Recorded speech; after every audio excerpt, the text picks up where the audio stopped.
Yo, what's going on, guys? It's Workers is bringing this video. Sorry for the late upload. It's gonna get up at around like 9:30, 10 o'clock right now. So I apologize for that. To be quite honest with you, I just didn't want to stop playing. And oh shit, no, it's looking slow. But I just didn't want to stop playing, and I was really just grinding out wagers and shit like that. And I just got the fucking movement. But anyway.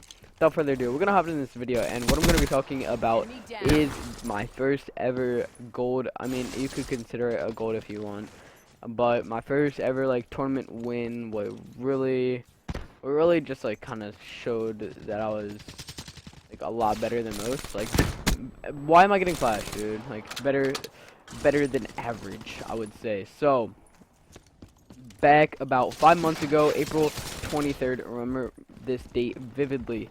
I went to ETG. What was it? 11? I think it was 11 or 12. Pretty sure. I don't know. But anyway, we get there, and prior to the event, I was talking to this guy named John's Empire. He was like a really good guy in the variant community, and oh shit, I just wasted that. But he's a very good player in the variant community, so I was like, hey, like I'm just looking for people to play the 2v2 with. You know, I was only S&D, didn't play variant, so I was looking forward to just a 2v2. Drove up to what the fuck, that body was freaking out. But drove up to Nanuet, New York, just to play the 2v2. Since I was going up with Torch anyway, I decided that I wanted to play as well. So, get up there, and John's Empire, like, walking into the door, he just DMs me. He's like, yo, I'm not gonna play it. Like, I don't feel like playing. So I was like, damn, okay, like, you tell me, like, right in front of the door, like, that fucks me over. Like, I had already bought the team pass, like, I had already paid my portion of it, and I was, like, really looking forward to it. I was, like, texting, like, all these chats and shit, right? So, then, once I get in there, I'm freaking out. I'm like, dude, who am I gonna play this with? I'm not trying to play this with the shitter. So, the only person I've ever played dubs with, besides John's Empire, was, Merzer. So, I asked Merzer if he wanted to play it. But he was playing with Revvy originally, so he was like, nah dude, I'm playing it with Revvy, sorry. So then I'm like, alright dude, whatever. So then he's like, you know what dude, I don't want to play it, like, why don't you play with Revvy? So Dan's like, he's a little bit like skeptical. He's like, I don't know man, I've never played with this kid before. So we go we go ahead, we go pay his part of the team pass. Literally never played with Revvy. I knew he was good from what I was told, and he knew I was good from what he was told. So we're like, alright, we're gonna play. So we ended up going in, you know, paying our team pass, and we go to we go to play our first map of the day. So we're playing Fringe, which is my absolute worst map.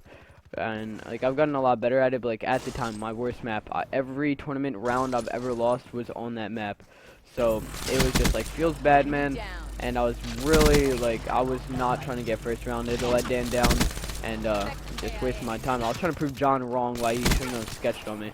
Oh shit, I fell off the map. But I'm like, you know what? I'm gonna prove this kid wrong. He was talking shit. He was saying like I was bad because people were telling him bad things about me. So, oh shit, I got a trophy. Ironic that we're talking about my first ever trophy. But anyway. Oh no, let me shit on you. Ooh. Damn, I'm about to pull out a sub and Woogs again. I used to be a sub and now I'm an AR. But anyway. So, I was like, dude, I'm proving this kid wrong. Like, he should have never sketched. I'm gonna, like, make him regret that decision. So, we're on Fringe. And, we're down, like, 5-2 or something like that. Yeah, no, 5-1. We ended up making the comeback. It goes 5-5. And this is, like I said, this is in April, or like March. Yeah, it was like April. So this is when like the slide punch thing was still a thing. So like when you slid punch, like it didn't slow down your movement at all. Like you just kept going forward. And that's one of the things that they did. So at the very beginning of the round, it was 5-5. We were on offense, and we had nothing. We didn't have any specialists, any score streaks, and we knew the other kid, they had a heat wave as well as a car. So it was just like their round, like they had the game, and they had like a playbook and everything. Like someone was taking pictures and telling us these kids had a fucking playbook, like round by round by round, of what they were going to do. So at the very beginning of the round, what they did was he slid and he slide punched and killed his teammate, and since it was so early into the round, he ended up killing himself as well. So he essentially like slide punched his teammate and it killed both of them. So that's how we won the first game that we played. So then I think it was the second game we played. We played against it was, I think it was like Excalibur or some shit. He's a kid that beat Stormy, the first team that Stormy played on.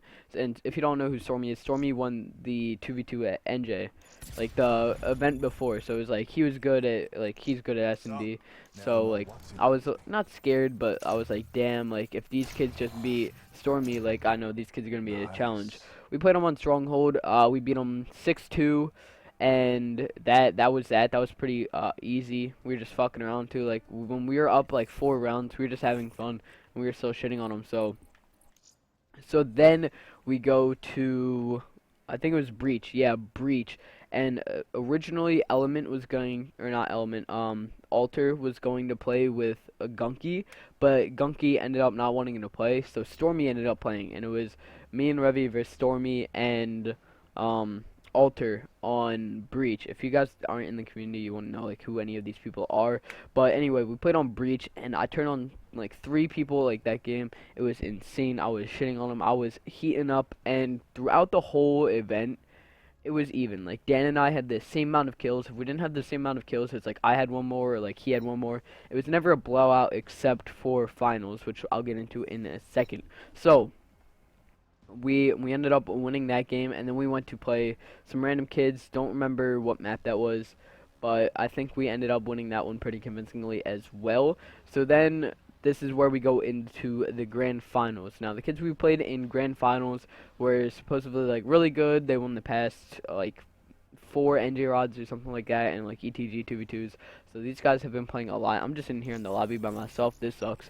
So we were a little bit shook, not gonna lie, that we were playing kids that were really good. And Mercer had played the kids before at the previous event, so he's like, oh yeah, these guys flash and stun a lot, and they were using like Vespers and shit. But the first map in finals that we played was Redwood, and this is the map. I wasn't having a bad game at all, but this is the map that Revvy carried the shit out of me, and this is why people think he carried me through the whole tournament, which he didn't, because you can ask him on Twitter. He defends me every single day. He's a day one ride or die homie. I actually spent a week at his house during the summer, so you know we're really close homies. So he would always get my back. So if anyone ever tries to say he carried me, only that one map. But it wasn't that I was having a bad game and that Revvy was just like carrying me. The thing is every time Revvy saw someone, he killed him. He didn't miss a single bullet. Like he was hitting all of his shots. Everything was connecting. So then he ended up the game like 12-3 or something like that, and I was like 1-4 or something, or like 2-4 or something like that.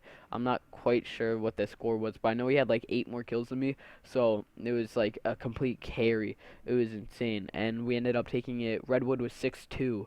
So then we go into second map, and this is when things started heating up, and I was a little bit like, it's either we win this and we win this shit 2-0, get this money, or we lose this and we go third map, which was Fringe. And like I said, Fringe is my worst map, and I was not confident about going. Oh shit, I got this fool in party chat trying to talk to me. Hold up, I gotta leave this shit real quick. Alright, so anyway. Alright, so I was just not confident. I was like, dude, we gotta win this shit. So going into the game, I asked, oh shit, like before the game, damn, I suck with subs. But before the game started, I asked Dre, which is the guy at ETG, like does all of the shit with just the business side of ETG. So I was like, yo, how much would it be like if we won this? And he was like, oh well, since it's 100% payout and it's only first place gets prize money, it's gonna be about $300-$400, so it's split about 150-200 each. So we were like, yo, that's a good amount considering it was Xbox. So we were really hyped going into a second map. So like I said, it was Infection, and I finally put my AR back on, because like I said, I've always been like an AR player. So I put an AR back on, and I got like 3 1v2s or something like that. Revvy was teeing up. We were both shitting on him. We turned the fuck up second map. Once he got out of my head that I was playing bad on Redwood, was just a fluky map, like I turned the fuck up. So we both had like the same amount of kills. Can't believe I just mapped that kid, but it was crazy, and just that feeling of like just the win. Like I want to put it on screen, but I don't think I'll be able to find the video. I'll try, but I don't think I'll be able to. It was when we finally won. There was someone behind me recording it, and this was from, I think it was like 5-4, right? So if they won this round, it was going 5-5, and if we won this, we were winning it 6-4. So like I said, it's on infection, and we know that they played the street. So what we did is we played kind of like mid to B, and we pushed into the room like this. We are on defense, so you know they were pushing the street, and Revvy pushed straight into the room. He gets a kill on the rock on the left side, like pushing towards B street, and he knows the other kid is up top. So the kid top rock picks him off. He had an M8, and I had a Vesper in my hand, and they were using Vespers the whole game, and they were like shooting bodies, like talking shit, like all they could do were Vespers. So I just really this is where I knew I had to clutch up, and just something in my stomach just told me this kid is going to wrap all the way around church, and he's gonna try and playing the bomb site from mid. So I was essentially watching the A cross as well as the I had the mid push. So this kid does exactly what I expected him to do. Wraps all the way around front church, and I ended up dipping.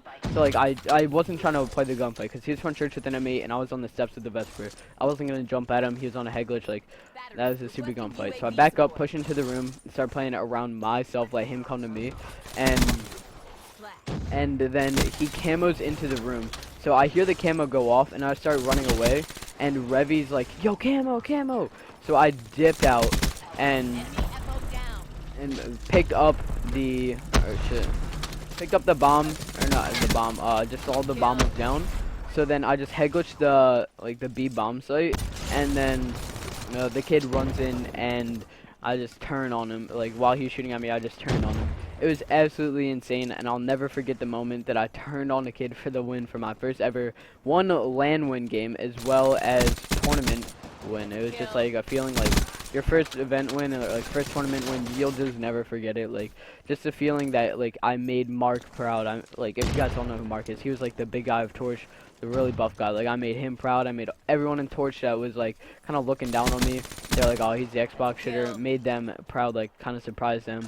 Went out there and caught that fat W for the Torch boys, and I couldn't be prouder of myself at that moment, because it was just all the hard work that I put into that game, and just S&D in general.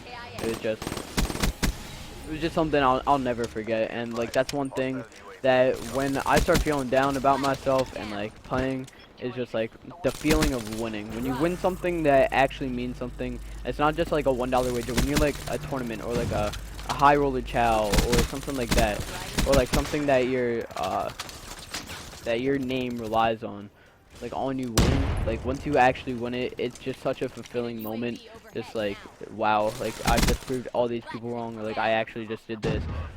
Just making yourself proud, and self-fulfillment is honestly the only thing you should worry about. Don't worry about making other people proud, although it is a great feeling to make other people proud. You're the only person that's ever going to be by your side for everything. You know, people can say they will be, and there will be people that are loyal to you, but you're the only person that's going to be there, promise, with you your entire life. Someone's life could just be taken the next day, and it's completely unexpected. They could die falling down the steps or some shit like that.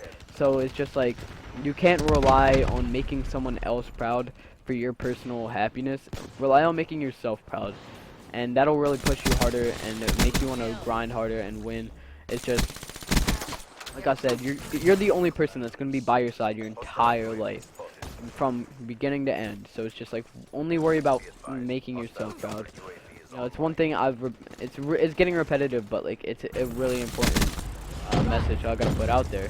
So it's just I don't know, never do anything for someone else. Always do something for yourself. If you're doing it for anything but self-fulfillment, I'm sorry, but you're doing it wrong. If you're doing it for the money, if you're doing it for the fame, the success, whatever, you're doing it wrong. Unless that makes you happy and makes you proud of yourself, that you have the pride, and you have the money, go for it. But don't do it just for the money. Do it for self-fulfillment, and making yourself proud, no matter what it is. If you can make yourself proud, just do it and put 100% into it all. Because if you're not grinding as hard as you could, if you see there's fit for more room to grind, and like you could be doing other stuff and you could make so many sacrifices, it's just like you're not and you're not making these sacrifices, you're not going to succeed. The difference between the people that are succeeding and the people that aren't is the amount of sacrifices they make. And that's really what helped me get that first win, and what really put me up on the map in the community was I made so many sacrifices. I was sacrificing sleep. I was literally falling asleep at my desk in the middle of shooting bots, in the middle of pubs and shit, just grinding to get it better, falling asleep at my desk. And that's just one thing, like, it's such a great feeling. Like, you'll be exhausted. You'll wake up the next day absolutely exhausted.